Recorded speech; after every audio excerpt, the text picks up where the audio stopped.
Hi friends, welcome to my channel fulfil the dream. তোমরা সবাই কেমন আছো? আশা করি সবাই খুব ভালো আছো। আমিও খুব ভালো আছি। তো চলো আজকে তোমাদের সাথে নতুন একটা ছোট্ট ব্লগ শেয়ার করি। তা আজকে আমরা যাচ্ছি একটু ঘুরতে মেলাতে, কারণ এখন জানো ঝুলন চলছে।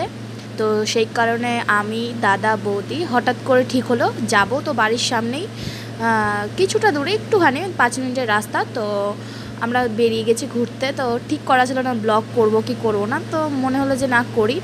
তো মেলায় গিয়েই বোনের সাথে দেখতেই পাচ্ছে আমার বোন এখানে প্রোগ্রাম করেছে আর কি। এখানে একটা ঝুলন হচ্ছে, প্লাস একটা ছোট্ট প্রোগ্রামও করা হচ্ছে।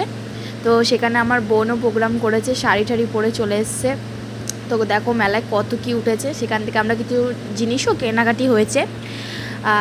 এই মেলাটা খুবই সুন্দর। আর এই যে এটা আমার মামি, ছোট মামি, আর এই যে আমার বোন আমার ব্লগ দেখে বলছে ব্লগিং করা শুরু হয়ে গেছে, আমাকে দেখে মজা করছে। তো দেখো এই যে এটা আমাদের পুরো মেলা। তো এটা আর কি ঝুলন যেখানে হচ্ছে সেখানটা, আর পিছনের দিকে আরও অনেক বড় মেলাটা আছে। তো পুরো অন্ধকার, আর এত পরিমাণে বৃষ্টি হয়েছে, পুরো কাদায় কাদা, পুরো প্রচুর পরিমাণে কাদা হচ্ছে। আর দেখো একটা ঝুলন খোলা হয়েছে, আর ঝুলন সবাই যেন অনেক রাতেবেলা খোলা হয়। আর আমরা জানতাম না, ভেবেছিলাম হয়তো আগে 9টার সময় খোলা হতো, সেই কারণে আমরা 8:30টায় গেছি। এখন গিয়ে শুনছি 10:30টার পর খোলা হবে। তাও একটা খুলেছিল, তো একবার খুলছে একবার বন্ধ করছে, এরকমই হচ্ছে। তো দেখো একটা ঝুলন হচ্ছে, খুব সুন্দর সুন্দর থিম করা হয়েছিল এখানে। তো এখানে দেখো কৃষ্ণ কালীর টাইপসেরই একটা কালিমা করা হয়েছে।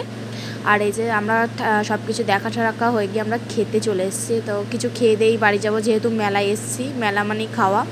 তো খেয়ে দিয়ে আরেকবার এসেছি যে দেখে আসি। দেখো এখানে নটরাজের থিম করা হয়েছে, অনেকটা দূরে আছি সেই কারণে জুম করে দেখাতে হচ্ছে, আর ভালো করে আশা করি দেখতেও পাচ্ছ না। আর আমরা আবার সব দেখে শুনে বাড়ি চলে যাচ্ছি। এইটা হলো আমাদের নবাবনগরের গ্রহরাজ মন্দির। তো আমরা যেখানে দেখতে এসেছিলাম সেটা হলো নবাবনগর।